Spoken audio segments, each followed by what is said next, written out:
شكرا يا ربي شكرا هديت قلبي شكرا نورت دربي شكرا. مختصر بیان کے لیے اسٹیج پر دعوت دیتا ہوں محترم جناب قاری پروفیسر نوید الحسن اسامہ صاحب لیکچرار جی سی یونیورسٹی، وہ مائک پر آئیں اور اپنے خیالات کا اظہار کریں.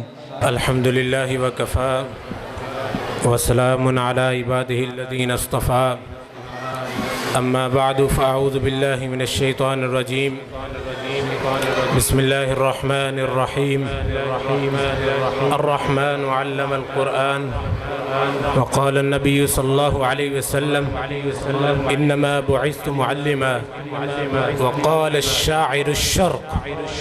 شیخ مکتب ہے ایک عمارت گھر، صنعت ہے اس کی روح انسانی. ایکو کم کر دیں، ایکو کم کر دیں، ایکو کم کر دیں، ایکو کم کر دیں، ایکو کم کر دیں، ایکو کم کر دیں. حضرات قوم کا نظریاتی اور علمی انحطاط کئی عالم کے علم اور علم کا دریا کتاب کہ جس کا مقدر سر ماتھا سینہ و دل ہے، اس کو نالیوں کے بٹ پر رکھ کر سجا کر سیل کیا جا رہا، اور وہ چیز جس کا مقدر ہی زمین، مٹی، دھول، گھار اور کیچڑ، اس کو صاف شفاف شیشوں میں رکھ کر سجا کر سیل کیا جا رہا ہے. اقبال نے اسی درد کو بیان کیا، مگر وہ علم کے موتی کتابیں اپنے آبا کی جو دیکھیں ان کو یورپ میں تو دل ہوتا ہے سی پارا. یہی حالت، یہی نقدری، یہی بے عزتی علم کو تقسیم کرنے والے اساتذہ کرام کی ہے. اندازہ کیجئے کہ 100 سال قبل اقبال نے بھی معاشرے سے شکوہ کرتے ہوئے کہا کہ تھے وہ دن کہ خدمت استاد کے عوض دل چاہتا تھا ہدیہ دل پیش کیجئے. یہ اقبال کا شکوہ ہے. مجمع کے اندر اساتذہ، طلباء، والدین موجود ہیں اور عام لوگوں کی بھی کثرت ہے. اسی اعتبار سے میں نے اپنی تقریر کو منقسم کیا ہے. استاد کی فضیلت کے حوالے سے چند ایک معروضات. الرحمن علم القرآن، اللہ تعالیٰ نے اپنے تعارف کے اندر قرآن کا استاد ہونا بھی بتایا ہے. انما بعثت معلما، نبی علیہ السلام نے اپنے تعارف پیش کیا کہ مجھے استاد بنا کر مبعوث کیا گیا. پھر فرمایا خیرکم من تعلم القرآن وعلمہ، کہ دنیا کے اندر دو ہی انسان قابل تعریف ہیں، بہترین ہیں. ایک قرآن کا استاد ہے اور دوسرا اس کا شاگرد ہے. پھر فرمایا انما انا لکم بمنزلۃ الوالد اعلمکم. استاد کو والد کے ساتھ تشبیہ دیتے ہوئے کہا کہ میں تمہیں تعلیم دیتا ہوں، اس وجہ سے تمہارے والد کے قائم مقام ہوں، یہ استاد کا مقام ہے. پھر فرمایا تم خدمت کرو یا نہ کرو، ساری کائنات، زمین و آسمان کی مخلوق اللہ تعالیٰ نے معلم الخیر کے خدمت میں لگا دی. لَيُصَلُّونَ عَلَى مُعَلِّمِ النَّاسِ بِالْخَيْرِ، کہ ساری کائنات کی مخلوق اگر دعا کرتی ہے رحمت اور مغفرت کی تو استاد کے لیے کرتی ہے. استاد کی فضیلت کے حوالے سے دوسری بات والدین، طلبہ اور اساتذہ، ان کے آپس میں ریلیشن اور کنیکشن کے حوالے سے بات کرنا چاہوں گا. حضرات توجہ کیجئے، یہ ٹرائنگل ہے، اس کے ایک اینگل پر ایک اینگل پر ہر کردار اور کریکٹر موجود ہے. اوپر والے اینگل پر استاد کو فرض کیجئے، دائیں اور بائیں بچہ اور والدین فرض کیجئے۔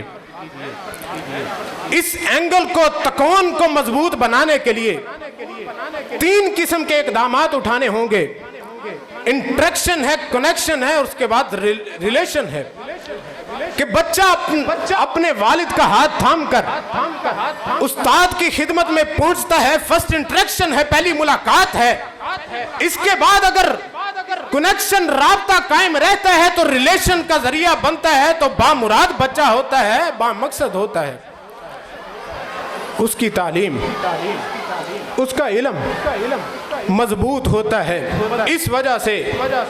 لیکن اگر اس تکون میں سے کوئی ایک کردار بھی، کوئی ایک کریکٹر، کوئی ایک صاحب اپنا کردار ترک کر دے تو آپ کو نتائج نہیں حاصل ہو سکتے۔ نو کانسیکوینسز، یہاں پر نتائج نہیں ہے۔ اس ریلیشن کو سمجھانے کے بعد ایک سادہ سا سوال، جب بچہ استاد کی سپرد کرتے ہیں تو خیر خواہ کا انتخاب کرتے ہیں یا دشمن کا انتخاب کرتے ہیں؟ یقینی بات ہے خیر خواہ کا انتخاب کرتے ہیں، لیکن اس خیر خواہ کے ساتھ سلوک کیا کیا جاتا ہے؟ چھوٹے سے بچے کو استاد کی حرکات و سکنات کی مخبری کے لیے چن لیا جاتا کہ استاد یہ نہیں پوچھنا کہ بچے تم کیا پڑھ کے آئے ہو، استاد نے پڑھایا کیا ہے، نہیں استاد کرتا کیا ہے یہ بتا۔ اور دوسری بات استاد کی، ادارے کی کہ نقائص، عیوب، فالٹس، فلاز، یہ ساری باتیں بچے کے سامنے ڈسکس ہوتی ہیں۔ بتائیں بچہ کیا سیکھتا ہے، یا اس ادارے سے کیا سیکھے گا، یا اس استاد سے کیا سیکھے گا؟ ماں اگر بچے استاد کی اگر خامیاں اور نقائص بیان کرنی ہے، باپ کے ساتھ کوئی ڈسکشن ہے، تو ایک الگ کمرہ موجود ہے گھر کے اندر، اس کے اندر بہت سی باتیں ہوتی ہیں۔ ان میں سے ایک ڈسکشن یہ بھی رکھ لیجئے کہ ادارے اور استاد کو جب آپ نے ڈسکس کرنا ہے، بیان کرنا ہے، کوئی مسئلہ سلجھانا ہے، الگ کمرے میں سمجھائیں، ورنہ بھول جائیں کہ بچہ اس بے دلی کے ساتھ اس ادارے یا اس استاد سے پڑھ جائے گا، بھول جائیں۔ ہاں، ایک خبر چلتی ہوتی ہے پٹی پر، یہ قرآن کی آیات کی یا لفظوں کی دماغ پہ کی پٹی پر وہ خبر ضرور چلے گی، لیکن بچہ اس کو راسخ نہیں کر سکے گا۔ استاد اور ادارے کے نقائص بچے کے سامنے ذکر نہ کیجیے۔ تیسری بات، یہ خیر خواہ کے ساتھ ہمارا سلوک۔ تیسری بات اس کے اندر کہ استاد کے ساتھ اس کا نام بے عزتی اور بے ادبی کے ساتھ دیا جاتا ہے کہ تیرے قاری کا فون آیا ہے، تیرے سر کا فون آیا، یا اس کے اندر بے ادبی اور بے عزتی ہوتی ہے۔ قاری صاحب کہنے سے ایک جملہ اور ایڈ کر لیجئے، بچے کے دل کے اندر وہ عزت اور وہ احترام اور رسپیکٹ پیدا ہو جائے گی۔ اسے پتا ہوگا کہ میں نے اس کے سامنے جواب دہ ہونا ہے اور یہ میرے رسپیکٹڈ ٹیچر ہیں۔ 3-4 مشورے ہیں۔ پہلی بات، اپنے گھر کے ماحول کو دینی بنائیے۔ اگر یہ گھر کا ماحول دینی نہیں ہوتا تو واللہ العظیم قاری صاحب نماز والا کارڈ ہاتھ میں تھما کر فورس کر دیں یا اس کے بعد سٹریس کر دیں، بچہ نمازی نہیں بنے گا اگر پورے کا پورا گھر بے نمازی ہے۔ گانے، فلمیں، سانگز اور کارٹون، انڈین کارٹون تیرے گھر کے اندر اگر چلتے ہیں، یہ تربیت جو سکول سے ملتی ہے، یہ جو مدرسے سے ملتی ہے، اس میں بامراد نہ ادارہ ہو سکے گا، نہ استاد ہو سکے گا، نہ آپ ہو سکیں گے۔ نظریاتی بنے، نظریاتی۔ اگر نظریہ نہیں ہے تعلیم کے پیچھے تو ہٹا لیں بچوں کو، وقت ضائع نہ کریں، نہ پیسہ ضائع کریں۔ دوسرا مشورہ کہ استاد کے ساتھ جب بچے کو سامنے لے کر پیش ہوتے ہیں، بچے کے سامنے کبھی بچے کو سپورٹ نہ کیجیے، استاد کو سپورٹ کیجیے۔ انتہائی اہم بات ہے۔ بچے کے سامنے اگر آپ بچے کو ڈیفینڈ کر رہے ہیں، بچے کی باتوں کا دفاع کر رہے ہیں، بچے کو معلوم ہوگا کہ گھر جا کے جو الٹا سیدھا میں بتاؤں گا میرے والدین اس پر آمین بھی کہیں گے، وَلَضَّالِّينَ کی بھی ضرورت پیش نہیں آئی۔ یہ ماؤں کا کردار۔ اور تیسرا بڑا ظلم جو کیا جاتا ہے، کہ استاد محنت کرتا ہے، بیس بناتا ہے، ساکھ بناتا ہے، اس پر جان وارتا ہے، لیکن والدین کا جب جی میں آئے بچے کو اٹھایا اور گھر بٹھا لیا. بہت بڑا ظلم ہے. آپ سمجھتے ہیں کہ صرف ہاتھ سے تھپڑ لگا دینا یا کسی کو مار لینا ظلم ہے؟ کسی کا دل دکھانا بھی ظلم ہے. یہ استاد جواب میں کیا دیتا ہے؟ اپنی سوچ، اپنی فکر، اپنی نظر، اپنی لگن، اپنا مگن، اپنی انٹینشن، اپنا اٹینشن، ارادہ، توجہ، سوچ، دل، دماغ، انرجی، قوت اگر کنزیوم کرتا ہے، صرف کرتا ہے تو تمہارے اس بچے اپنی روحانی اولاد پر صرف کرتا ہے. فَإِنَّ الْمُعَلِّمِينَ حُمَاةُ الصُّغُورِ وَعُمَّارُ الْمَدَارِسِ وَسُقَاةُ الْغَرَسِ الْمُسْتَحِقُّونَ لِأَجْرِ الْجِهَادِ. یہ جو استاد ہیں یہ نظریاتی سرحدوں کے پہرے دار بھی ہیں، پہرے دار تیار بھی کرتے ہیں، اور تمہارے ان نون حالوں کی آبیاری بھی کرتے ہیں، مدارس اور سکول کو آباد بھی کرتے ہیں. اس وجہ سے جہاد کے اجر کے حقدار بن جاتے ہیں. امام ابن جوزی کی کتاب ہے سید الخاطر، اس کے اندر امام حسن بصری رحمۃ اللہ علیہ کا قول نقل کرتے ہیں: العلماء لولا العلماء لصار الناس کالبہائم. اگر یہ علماء اور استاد نہ ہوتے تو یہ انسان نما جانور بیٹھے ہوتے. استاد کا فضل ہے، علماء کا فضل ہے، ان کی یہ خدمت ہے. امام عبد الرحمن ابن سعدی، امام ابو الولید المالکی فرماتے ہیں: العلم لا یفضی لصاحبہ الا الی السعادہ. کہ علم صاحب علم کی طرف لوٹ سکتا ہی نہیں، منتقل ہو ہی نہیں سکتا، ڈیلیوری نہیں ہو سکتا جب تک کہ وہ سعادت مند نہ بن جائیں. تو آج میں ان سعادت مندوں کو مبارک دیتا ہوں جو اس سعادت کو اپناتے ہوئے آج گھر جائیں، اور جو اس سعادت مند میدان کے اندر قدم رکھنے کے لیے اپنے بچوں کو پیش کرنے کے لیے استاد کے سامنے تیار ہیں، ان کو بھی مبارک ہو. حضرت اور ایک اور بات یاد رکھیں، آپ کا بچہ پڑھ سکا ہے یا نہیں پڑھ سکا؟ آپ کا بچہ پڑھ سکا ہے یا نہیں پڑھ سکا؟ اس میں استاد کا کوئی قصور نہیں، وہ پھر بھی معجور ہے. سنیے، قال عبد الرحمن بن سعدی رحمت اللہ علیہ فرماتے ہیں کہ المعلم معجور علی نفس التعلیم سوان افہم او لم یفہم. کہ معلم، استاد صرف پڑھا دینے پر ہی اللہ کے ہاں بھی معجور ہے اور تمہارا بھی خدمت کا حق رکھتا ہے. چاہے تیرا بچہ پڑھ سکا ہے یا نہیں پڑھ سکا، وہ پھر بھی معجور ہے. کسی نے کیا خوب کہا تھا، ان المعلم آقدو، ان حق المعلم آقدو من حق الوالدی. کہ استاد کا حق والد سے بھی زیادہ ہوتا ہے. کیوں؟ لِأَنَّهُ سَبَبٌ لِتَحْصِيلِ الْحَيَاةِ الْأَبْدِيَةِ وَالْأَبُ حُصُولِ الْحَيَاةِ الْفَانِيَةِ. اس وجہ سے کہ استاد اگر زندگی دیتا ہے تو دائمی اور ابدی دیتا ہے. والد اگر زندگی کا سبب بنتا ہے تو اس تیری میری زندگی کا سبب بنتا ہے جو کہ فانی ہے.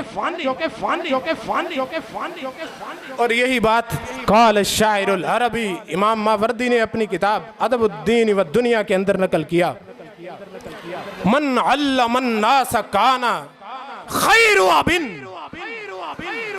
من علم الناس کان خیر ابن ذاک ابو الروح لا ابو النطفی. کہ جو لوگوں کو تعلیم دیتا ہے یہ باپ سے بہتر ہے، اس وجہ سے کہ یہ روح کا باپ ہے، تیرے جسم کا باپ نہیں ہے. یہ جسم فانی ہے، روح کو ترقی دینے والا. اور یہی بات اقبال نے بھی کہی نا کہ شیخ مکتب ہے عمارت گھر.